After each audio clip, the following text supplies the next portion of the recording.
মৰিগাঁৱৰ 10 বছৰীয়া নিবিড় স্বপ্নম মালাঙৰ ৰাষ্ট্ৰীয় যোগাসন প্ৰতিযোগিতাত উজ্জ্বল সাফল্য।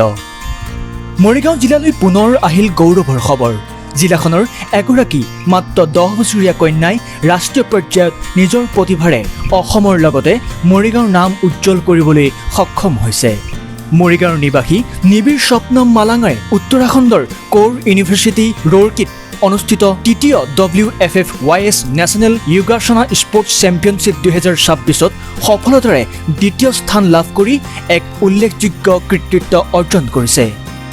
26 জুনৰ পৰা 28 জুনলৈ অনুষ্ঠিত এই সৰ্বভাৰতীয় প্ৰতিযোগিতাত নিবিড়ে সাব জুনিয়ৰ B শাখাৰ আৰ্টিষ্টিক ছ'লো ইভেণ্টত অংশগ্ৰহণ কৰি নিজৰ অসাধাৰণ যোগাসন দক্ষতা প্ৰদৰ্শন কৰে। সমগ্ৰ দেশৰ পৰা অহা প্ৰতিযোগীসকলৰ মাজত উজ্জ্বল প্ৰদৰ্শনেৰে তেওঁ ৰূপৰ পদক অৰ্জন কৰি অসমৰ সন্মান বৃদ্ধি কৰিছে।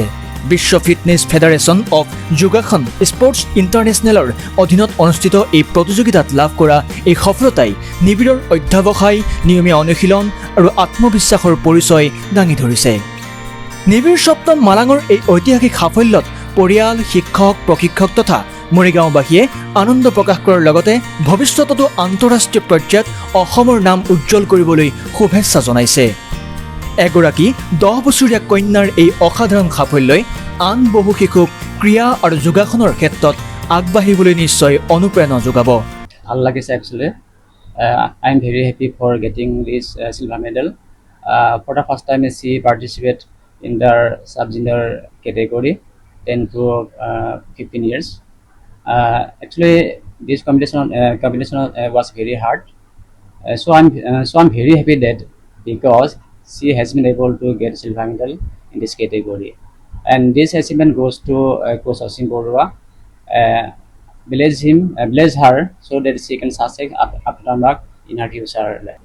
ভাল লাগিছে কাৰণ উত্তৰাখণ্ডত যিটো কম্পিটিশ্যন হৈ গ'ল তাত যথেষ্ট প্লেয়াৰ্ছ আছিলে, গোটেই ইণ্ডিয়াৰ পৰা বহুত প্লেয়াৰ্ছ আছিলে, তাৰ মাজত চিলভাৰ মেডেল পাবলৈ সক্ষম হৈছে।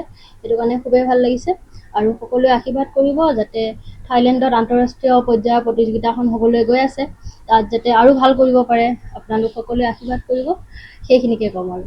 নমস্কাৰ, আপোনালোকে মোক ইমান মৰম আৰু আশীৰ্বাদ দিয়াৰ বাবে আপোনালোকক ধন্যবাদ জনাইছোঁ।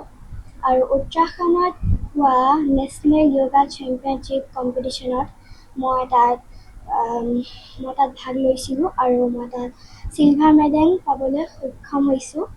আৰু তাত টোটেল যিমান পাৰ্টিচিপেণ্ট মিলি টোটেল 1000 মান হ'ব। আৰু তাত মই যোনটো গ্ৰুপত খেলিছোঁ তাত 200 মান হ'ব। আৰু মোক আপোনালোকে আৰু আশীৰ্বাদ দিব যাতে মই আৰু আগবাঢ়িব পাৰোঁ। আৰু আপোনালোকে মোক আৰু বহুতখিনি আশীৰ্বাদ দিব যাতে মই বহুতখিনি আগবাঢ়িব পাৰোঁ। আপোনালোকে এতিয়া মোক ভালকৈ মই এতিয়া কৰিব চেষ্টা কৰি আছোঁ। এতিয়া নেশ্যনেল হৈ গ'ল, সেইকাৰণে ইণ্টাৰনেশ্যনেল থাইলেণ্ডত আছে। মই তাত যাবলৈ মই চিলেক্ট হৈছোঁ। তো তাত আপোনালোকে মই তাতে যাই বোলে তাত আৰু মই ভাল পজিশ্যন আহিব পাৰোঁ, তাৰ বাবে আপোনালোকে মোক আশীৰ্বাদ দিব। মৰিগাঁৱৰ পৰা ৰাষ্ট্ৰীয় মঞ্চলৈ উজ্বলি উঠা নিবিড় স্বপ্নম মালাঙলৈ টাইমছ গুৱাহাটীৰ ফালৰ পৰাও আন্তৰিক অভিনন্দন আৰু শুভেচ্ছা জ্ঞাপন কৰিলোঁ।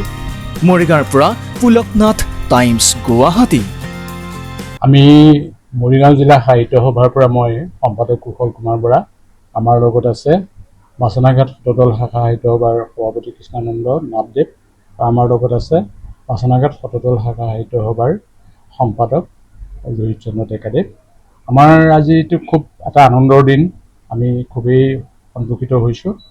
আমাৰ এই বাচনাঘাট নিবাসী আৰু আমাৰ সাহিত্য সভাৰ বিষয়ববীয়া বিজু কোঁৱৰৰ কন্যা, তেওঁ নিবিড় স্বপ্নম, আৰু তেওঁ যে ইণ্টাৰনেশ্যনেল এটা যোগা প্ৰতিযোগিতাত ভাৰতৰ হৈ বা অসমৰ হৈ তেওঁ এটা ভাল স্থান দখল কৰিলে, তেওঁ দ্বিতীয় স্থান অধিকাৰ কৰাৰ কাৰণে আমি খুবেই সুখী হৈছোঁ। আৰু এই 10 বছৰ বয়সতেই তেওঁ এই প্ৰতিভাটো আজি উজাৰি দেখুৱাই দিয়াৰ কাৰণে আমি অসমবাসীৰ হৈ তেওঁক আমি ধন্যবাদ জ্ঞাপন কৰিছোঁ।